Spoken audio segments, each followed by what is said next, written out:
നമസ്കാരം, ഞാൻ doctor Wilson, KIMS health ട്രിവാൻഡ്രത്തിലെ ഇന്റേണൽ മെഡിസിൻ ഡിപ്പാർട്ട്മെന്റിന്റെ കോർഡിനേറ്ററും കൺസൾട്ടന്റുമാണ്. നമ്മൾ മുൻപ് ചെയ്ത ഒരു വീഡിയോയുടെ തുടർച്ചയാണ്. ശീതീകരിച്ച ഭക്ഷണ സാധനങ്ങൾ പുനരുപയോഗിക്കുന്നതിൽ എന്തെങ്കിലും ആരോഗ്യ പ്രശ്നങ്ങളുണ്ടോ എന്നതിനെ കുറിച്ചായിരുന്നു. പ്രധാനമായിട്ടും അന്ന് നമ്മൾ പ്രതിപാദിച്ചത് ഭക്ഷ്യവിഷബാധയ്ക്കുള്ള സാധ്യത എന്താണ് എന്നുള്ളതിനെ പറ്റിയാണ്. അതിന് പറ്റി ധാരാളം പ്രതികരണങ്ങൾ ലഭിക്കുകയുണ്ടായി.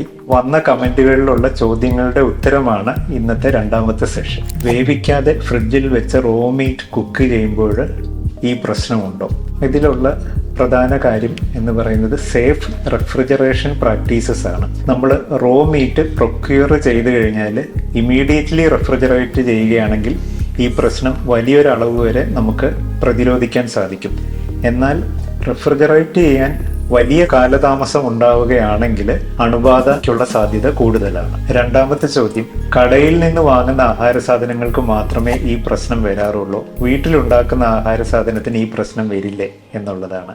ഇതിൽ കടയിൽ നിന്ന് വാങ്ങുന്ന ആഹാര സാധനങ്ങളുടെ പ്രധാന പ്രശ്നം എന്ന് പറയുന്നത് അവിടെ മൾട്ടിപ്പിൾ ടൈംസ് റീഹീറ്റ് ചെയ്യാനും സെർവ് ചെയ്യാനും ഉള്ള സാധ്യതയുണ്ട്. അപ്പോൾ മൾട്ടിപ്പിൾ ടൈംസ് റീഹീറ്റ് ചെയ്യുമ്പോൾ ബാക്ടീരിയൽ ഗ്രോത്ത് ഉണ്ടാവുകയും അണുബാധ ഉണ്ടാവാനുള്ള സാധ്യത കൂടുതലുമാണ്. സാധാരണ വീടുകളിലുള്ള ഭക്ഷണ സാധനങ്ങളും നമ്മൾ ഇതേ മാതൃക പിന്തുടരുകയാണെങ്കിൽ, അതായത് മൾട്ടിപ്പിൾ ടൈംസ് നമ്മൾ റീഹീറ്റ് ചെയ്യുകയാണെങ്കിൽ നമുക്ക് അതേ സാധ്യത തന്നെ വരും. പക്ഷെ പ്രായോഗികമായിട്ട് വീടുകളിൽ ചെറിയ അളവിലായിരിക്കും നമ്മൾ ഭക്ഷണം സൂക്ഷിക്കുക. അതുകൊണ്ട് തന്നെ മൾട്ടിപ്പിൾ ടൈംസ് റീഹീറ്റ് ചെയ്യേണ്ട ആവശ്യം വരുന്നില്ല.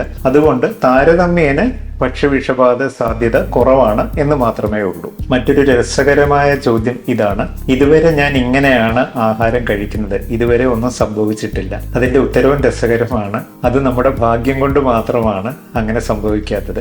പിന്നെ ചില ഭക്ഷണ സാധനങ്ങൾക്ക് റീഹീറ്റ് ചെയ്യുമ്പോൾ ഭക്ഷ്യവിഷബാധ ഉണ്ടാകാനുള്ള റിസ്ക് കൂടുതലാണ്. ഉദാഹരണം, ഫ്രൈഡ് റൈസ്, ഗീ റൈസ് തുടങ്ങിയ ഭക്ഷണ സാധനങ്ങൾ, അതായത് റൈസ് ബേസ്ഡ് ഡയറ്റ് നമ്മൾ മൾട്ടിപ്പിൾ ടൈംസ് റീഹീറ്റ് ചെയ്യുമ്പോൾ അതിന് സാധ്യത കൂടുതൽ തന്നെയാണ്. മറ്റൊരു രസകരമായ പ്രസ്താവന, ഫ്രിഡ്ജിൽ വെച്ച ആഹാരം കഴിക്കുന്നതിൽ ഒരു പ്രശ്നവുമില്ല.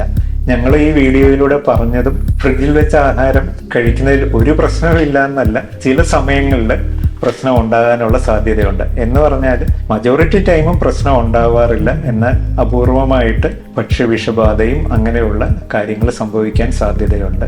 അല്ലാതെ അതിൻ്റെ അർത്ഥം ഓരോ തവണ നമ്മൾ ചൂടാക്കി കഴിക്കുമ്പോഴും പ്രശ്നം ഉണ്ടാകും എന്നല്ല. എന്നാൽ നിർഭാഗ്യവശാൽ ചില സമയങ്ങളിൽ അങ്ങനെ സംഭവിക്കാം. ചില സമയങ്ങളിൽ ഹോസ്പിറ്റലൈസേഷൻ ആവശ്യമായി വരാറുണ്ട്. ചില സമയങ്ങളിൽ എക്സ്ട്രീം കേസസിൽ മരണം വരെ സംഭവിക്കാറുണ്ട്. നിങ്ങൾ പത്രത്തിലൊക്കെ വായിച്ചിട്ടുണ്ടാവും, ഷവർമ കഴിച്ചവർക്ക് അപകടം സംഭവിച്ചതായിട്ട് വായിച്ചിട്ടുണ്ടാവും. അടുത്ത ഒരു ചോദ്യം, ഫ്രിഡ്ജിൽ വെച്ച ആഹാരം കുട്ടികൾക്ക് കൊടുക്കുന്നത് പ്രശ്നമാണോ? ഇതിന്റെ സയന്റിഫിക് ആയിട്ടുള്ള ഉത്തരം, കുട്ടികൾക്കും മുതിർന്നവർക്കും ഇത് ഒരുപോലെ തന്നെ പ്രശ്നമാണ്. കുട്ടികളെയും വളരെ പ്രായമായവരെ നമ്മൾ മറ്റൊരു സബ് ഗ്രൂപ്പിൽ പെടുത്താറുണ്ട്. ആ സബ് ഗ്രൂപ്പിന്റെ പേരാണ് ഇമ്മ്യൂൺ ഡെഫിഷ്യന്റ് സ്റ്റേറ്റ് എന്ന് പറയുന്നത്. ഇമ്മ്യൂൺ ഡെഫിഷ്യന്റ് സ്റ്റേറ്റ് എന്ന് പറഞ്ഞാൽ രോഗപ്രതിരോധ ശേഷി കുറവുള്ള അവസ്ഥ. അത് കുട്ടികളിലാണെങ്കിൽ രോഗപ്രതിരോധ ശേഷി ഡെവലപ്പ് ചെയ്തുകൊണ്ടിരിക്കുന്നതേ ഉള്ളൂ, അതായത് പൂർണ്ണ വളർച്ച എത്താത്ത പ്രതിരോധ സംവിധാനം. എന്നാൽ പ്രായമായവരിൽ ഇമ്മ്യൂണോസെനസൻസ് എന്ന് പറയും, അതായത് നമ്മുടെ ഇമ്മ്യൂണിറ്റിയുടെ ശക്തി ക്ഷയിച്ചു പോകുന്ന അവസ്ഥ. അതുകൊണ്ട് ഇവരെ ഒരു പ്രത്യേക ഗ്രൂപ്പായിട്ട് കണക്കാക്കുകയാണെങ്കിൽ ഭക്ഷ്യവിഷബാധ ഉണ്ടാവുകയാണെങ്കിൽ ഇവരിൽ അത് സീരിയസ് ആയിട്ട് മാറാനുള്ള സാധ്യത കൂടുതലാണ്. വിഷബാധ ഏൽക്കാനുള്ള സാധ്യത കുട്ടികളിലും മുതിർന്നവരിലും ഒരുപോലെ തന്നെയാണ്. പക്ഷേ ഒരു ഭക്ഷ്യവിഷബാധ ഉണ്ടായാൽ അതിൻ്റെ ഔട്ട്കം ഈ സ്പെഷ്യൽ ഗ്രൂപ്പുകളിൽ മോശമാവാനുള്ള സാധ്യത കൂടുതലാണ്. എന്തിനാണ് ഇത്തരത്തിൽ വീഡിയോ ചെയ്യുന്നത്? ഒന്ന്, നമ്മൾ ആൾക്കാരെ ഭയപ്പെടുത്തുകയാണോ നമ്മുടെ ലക്ഷ്യം? ഒരിക്കലുമല്ല. ഇതിന്റെ പ്രാഥമികമായ ലക്ഷ്യം എന്ന് പറയുന്നത് ശാസ്ത്ര അവബോധം വളർത്തുക എന്നുള്ളതാണ്.